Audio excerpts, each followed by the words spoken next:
welcome back to my channel. Glad you can join me. I hope there's not too much wind noise here. We've got a very nice breeze here this morning. It's 5 to 5 and we're at the Deception Bay Mangrove Tree.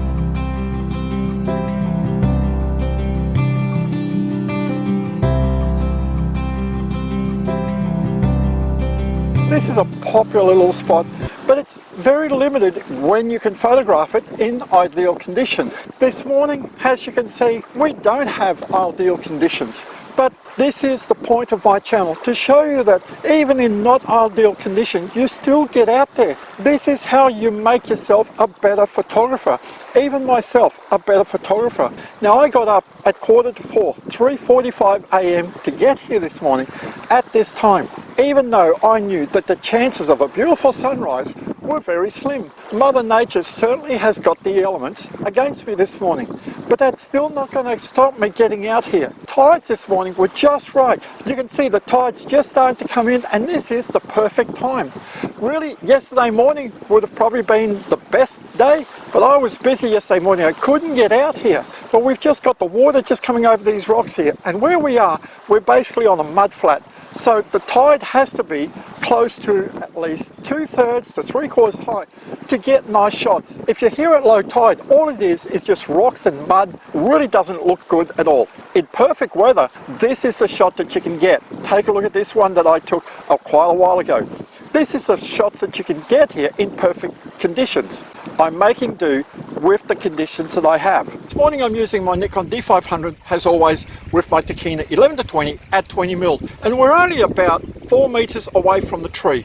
If the tide had been just a little bit lower, I would have gotten much closer, but I'm pretty happy with where I am right now. You might be wondering, why am I sitting down? I'm normally standing up. Well, can you see how low to the ground I'm shooting? I'm only about 60 centimeters from the ground. Rather make myself comfortable. The sun has just come up over the horizon, but as we can see, there is no sunlight yet.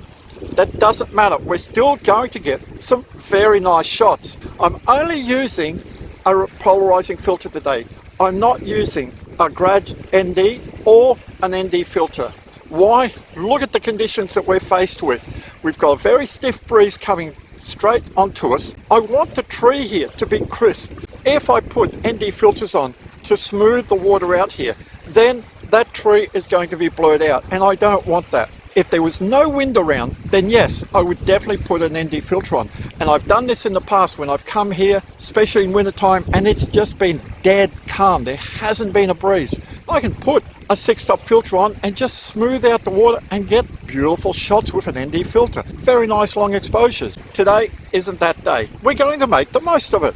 So my camera settings are ISO 100. My aperture is f11. I'm using the shutter speed just to balance out the exposure. And I've rotated the polarizer just to suit the conditions. I've got live view on, and I've also pressed the OK button. So the OK button on the D500, when you press it and when you're in live view, it gives you what you see is what you get. It's getting brighter all the time, so there. It's just about correctly exposed, and I'm on half a second.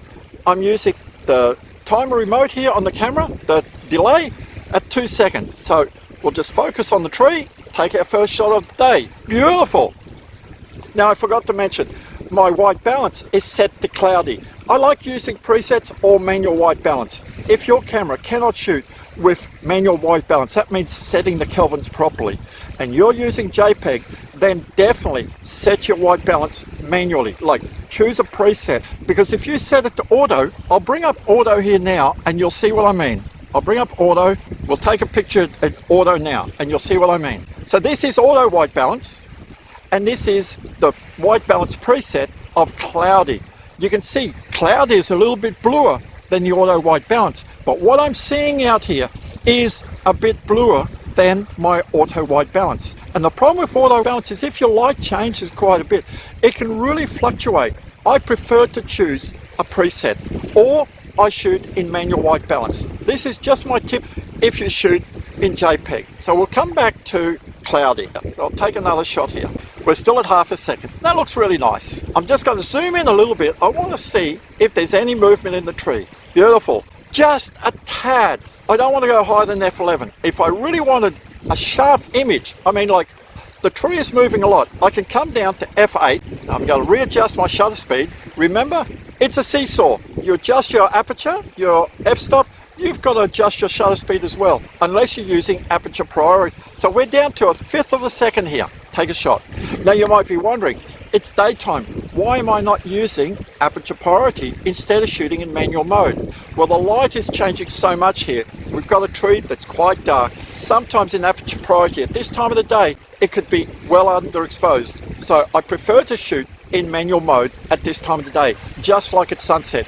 During the middle of the day, not a problem at all. I don't mind shooting in aperture priority. And to show you that, we'll go to aperture priority. There, we'll take a shot. And we can see on the histogram here, it's quite dark. It's a bit darker, at least 3/4 of stop darker. So I would have to increase my exposure compensation to get a correct exposure. So we'll just quickly go back to manual there. That's really good. I can come up a little bit, so 1/3 of a second. Now, I'm actually flicking around here because I want to get to my RGB highlight. I like looking at the histogram. My RGB highlights are much more important. Why? Because it gives me a real feel of what I'm seeing. If my highlights are slightly blown, and at sunrise or sunset, if you're shooting into the sun, normally on the horizon, this is where your highlight's going to be blown, and I don't like to blow my highlights. I can bring some of the shadows out without a problem at all in Lightroom. This looks really good. Highlights aren't blown at all. I can just see a bit of light, and I'm really hoping that it's going to pay off. I'm just going to move my camera just that little bit this way, tilted up just that fraction. The tree is slightly to the left here,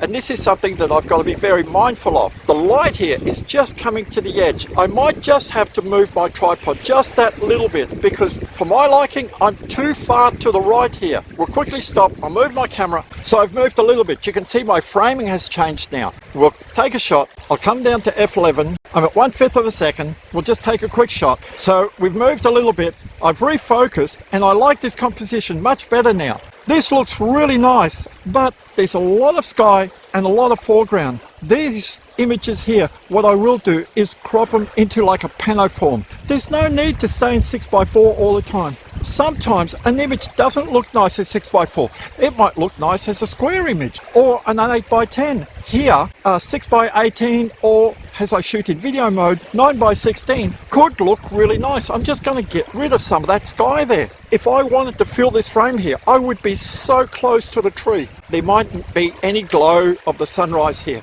But these clouds look so nice, and in Lightroom, I will really be able to do something wicked with this image, especially now that Lightroom is upgraded to version 11. And I've just done a video on this. I'll put a link up here now. Definitely watch it. You can mask your image now.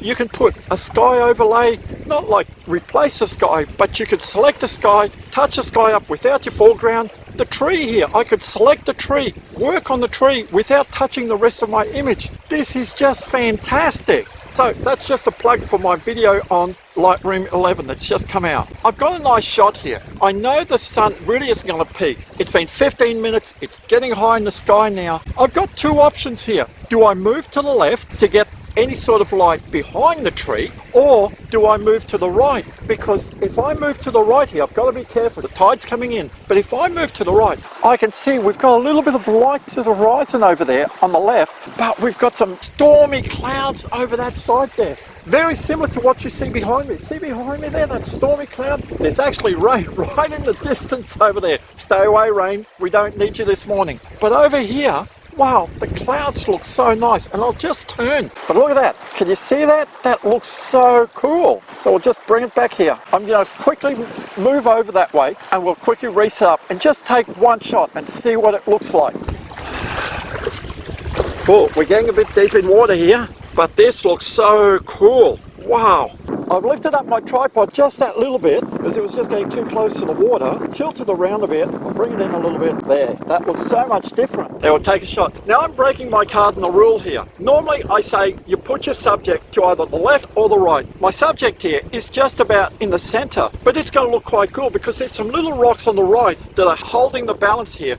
And we've got a little bit of storm clouds to the left here. This is definitely going to be like a pano image. I'm going to take a chance here and just move slightly closer to the tree again. put back in live view. I just want a different shot. I'm a bit far from the camera, but I don't want to get the camera any closer to the water. But can you see the composition I've got? I know the tree's in the middle, but I've got two rocks, one on the left, one on the right, and they're anchoring my subject. We'll focus on the tree here, bring up the exposure a little bit, take a shot. F11, 1/4 of a second. Wow. Oh, this looks magnificent. Those clouds look so nice. Now the sun has just peaked up here, but there's no color. I'm really happy with this. I don't need another shot here. So that's a wrap for this morning. Wasn't a perfect morning, but it doesn't matter to me. I'm still out and about. I'm still pushing the boundaries. I've never been here on a really overcast day, and I think that I've gotten some great images. The images that you've seen during the video have just been JPEGs. So here are the best photos of this morning. The first image is a JPEG straight out of the camera. The second is a RAW file edited in Adobe Lightroom to show the differences between a JPEG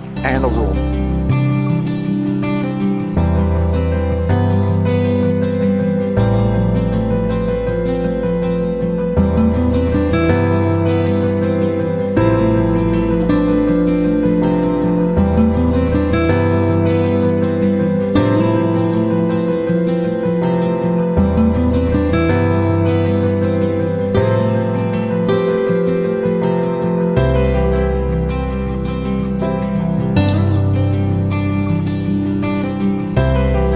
If you found value in this video, give me a big thumbs up. I'd really appreciate if you subscribe to my channel. Stay safe, enjoy your photography no matter what photography you do, and I'll see you next time.